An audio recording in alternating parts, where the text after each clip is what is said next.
Isang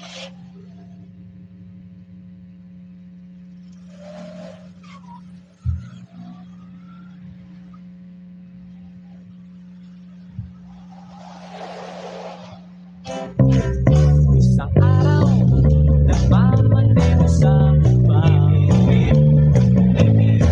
Ang nakita, babaeng saksakan ng ganda. Sinundan ko kotseng sinasakyan niya. Hindi ko nakita may parang di pala. Hindi ko naiwasan, kami bigla nagkabagaan. Pagkamalay ay nasa ospital na. Nasikaso ng doktor na pili ng nanay ko. Biglang-bigla na lang ang nurse nandiyan na.